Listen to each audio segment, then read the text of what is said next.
Term 2, Lesson 2, Grade 11, Stress, Crisis and Change Management.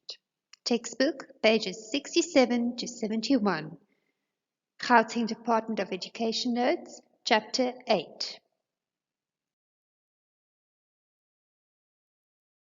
What you will be tested on. Explain the meaning of stress. Outline, mention and explain the causes of stress in the business environment. Discuss or explain the importance of stress management in the workplace. Suggest or recommend ways employees can manage stress in the workplace. Define the term crisis and give typical examples of crisis in the workplace. Recommend or suggest ways business can deal with crisis in the workplace. Outline, mention internal and external causes of change. Identify the causes of change from given scenarios or case studies. Outline, mention, discuss or explain John P. Kotter's 8 steps of leading change. Apply the John P. Kotter's theory of change using given scenarios or case studies. Discuss, explain, or describe major changes that people and businesses deal with. Suggest strategies business can use to deal with globalization and affirmative action. Recommend ways business can deal with or manage change in the workplace. We're first going to look at the meaning of stress. What is the definition of stress? Stress is defined as a state of emotional or mental strain. The strain can affect your memory and your concentration, and it lowers your morale. Stress refers to the harmful physical or emotional responses that can happen when there is conflict between job demands on the employee and the amount of control an employee has over meeting these demands. I've attached an article on the impact of the COVID-19 on stress levels of business owners and employees. Causes of stress in the business environment. Things that cause stress within the business environment is the following: a heavy workload or unrealistic targets, long working hours, time pressures and deadlines, inadequately trained subordinates, the necessity of attending meetings, work demands intruding on family and personal life, keeping up to date with new technology, conflict with those in the business with different beliefs and values, and job insecurity. The rest is listed in your notes. The importance of stress management in the workplace. It is very important to manage stress in the workplace. If stress is not managed, it can get out of control and cause staff health issues. If your staff stresses a lot, it will cause their immune systems to be not what it should be, so therefore they will be absent a lot, they will get sick a lot. So it will definitely cause staff health issues. Then stressed employees are more likely to miss work because either they're sick or they are demotivated to come to work. Managing stress will curb absenteeism.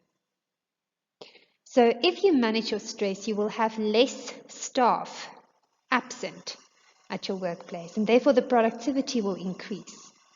Workers who suffer from stress often display poor judgment in crisis or emergency situations, and this can be avoided through managing stress.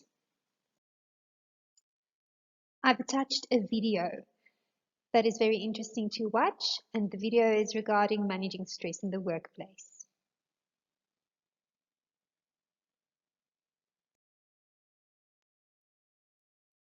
Ways employees can manage stress in the workplace.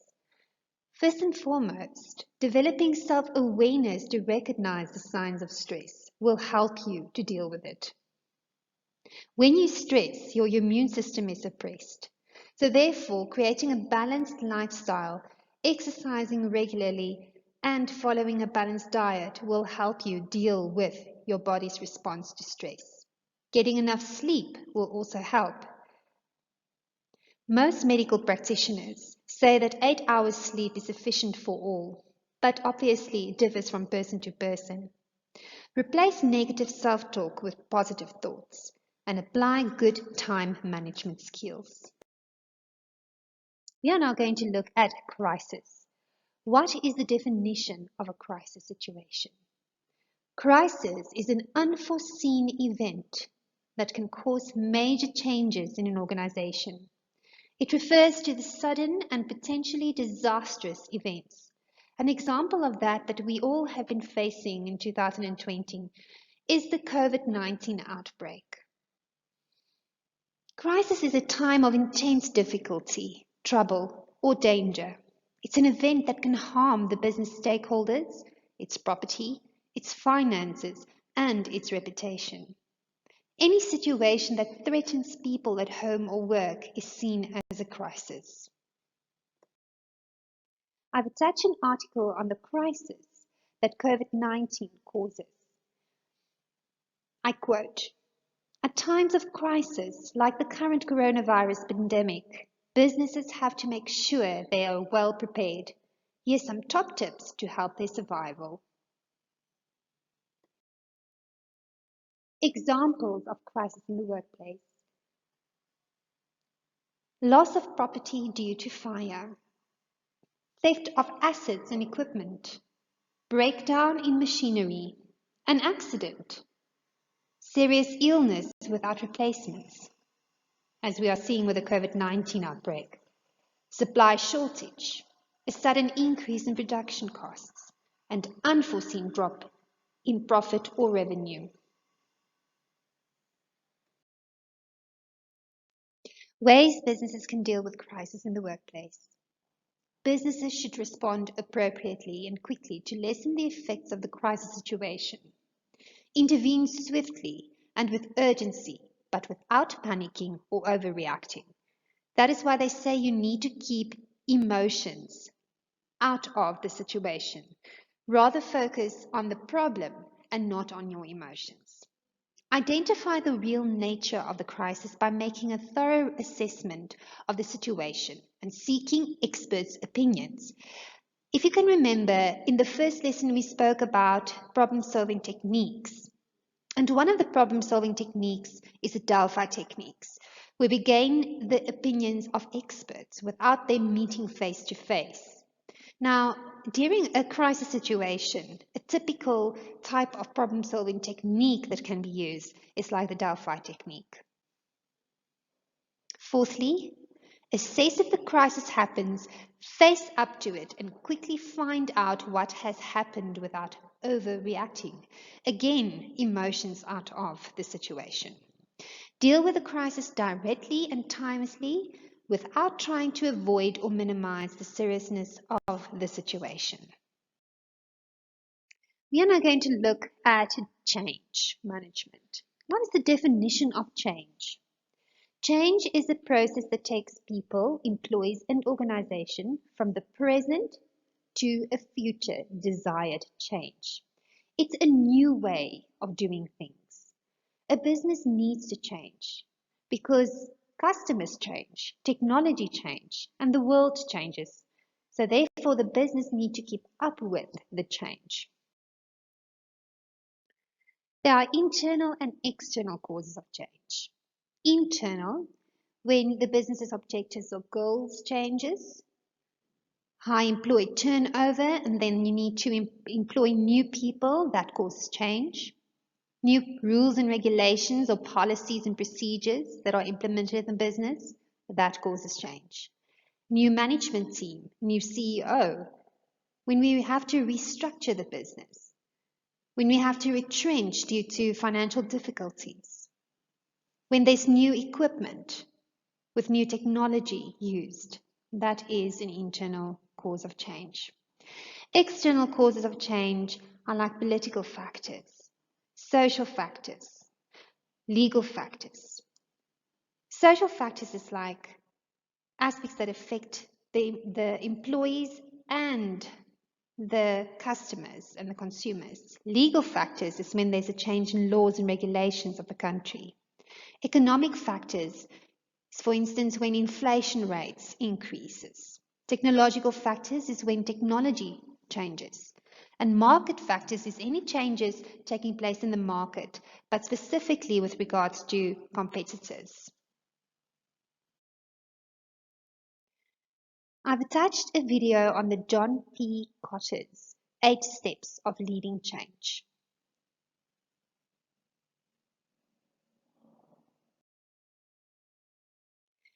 Here you will find a summary of John P. Kotter's 8 Steps of Leading Change.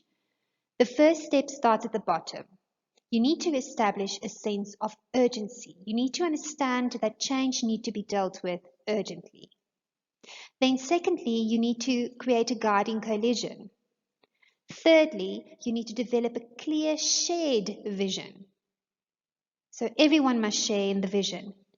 Then you need to communicate this vision to the rest of the business. You need to empower your employees to act on this vision. You need to create short-term wins so that people do not become discouraged. Consolidate and build on the gains, and then institutionalize the change. If you want to study it in depth, you can go to your Gauteng Department of Education notes. But these are the summaries of the 8 steps. Major changes that people and businesses deal with. There are 3 or 4 changes that we will be discussing. The first one is unemployment. This is a change that most people deal with. It is when employees lose their jobs because they are fired or they quit their jobs. This change can lead to unemployment. There's other changes that can also lead to unemployment, and that is when you are being retrenched by your business. A business may close down, and that will result to unemployment or retrenchment. Copying with unemployment is traumatic and can lead to depression because it's uncertain. You do not know when you will be receiving an income again.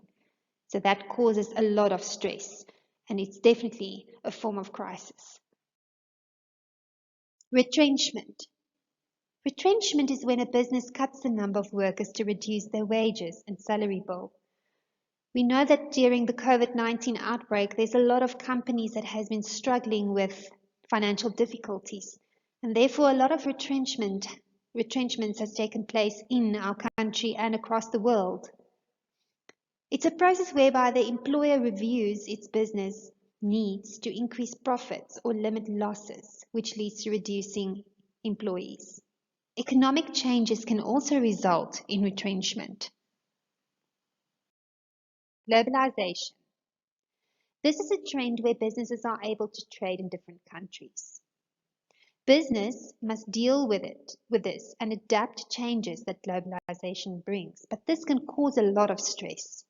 Globalization means that many local businesses struggle to compete with the bigger, stronger, and more experienced markets overseas. Please study the strategies business can use to deal with globalization in your Gauteng Department of Education notes, page 8. We are now going to look at affirmative action. Affirmative action, if you look at the definition, is an action to redress or affirm the imbalances of the past. So this is a policy that ensures that qualified people from designated groups have equal opportunities in the workplace. This policy aims to ensure that Black South Africans, women, and people with disabilities are well represented in the business. Workers can resent affirmative action appointments and people who have been appointed in affirmative action positions. So that causes a lot of stress. Please study the strategies business can use to deal with affirmative action in your Gauteng Department of Education notes, page 8. Now, what are the ways businesses can deal with or manage change in the workplace? Now, just to recap, this whole slideshow has been on stress, crisis management, and change management. We know that a crisis causes stress and change causes stress. So they are all related to one another. So how can a business deal with change in a workplace? We need to acknowledge that change is stressful, and empowering employees to cope with stress will obviously help a lot. Transparency in the process of change is important. We need to communicate the change process to our employees. We need to explain to them why this change will be better for them and for the business. Management need to ensure that it communicates with employees and keep everyone informed of decisions and anticipated changes. Do not deviate from your original plan of change. Involve employees in the transformation process. The business can manage change easily if employees have interpersonal relationships that are characterized by trust, respect, and support. Employees should increase their skills levels in order to be more competitive for positions and promotions. So you need to help your employees with training and giving them more skills so that if it comes down to a point where you have to retrench, they have the opportunity to go to other companies because they are well skilled. You need to acknowledge and respect that there are differences between people, and you need to focus on achieving goals and objectives. And that, grade 11s, is your second lesson, and we are now done with stress, crisis, and change management.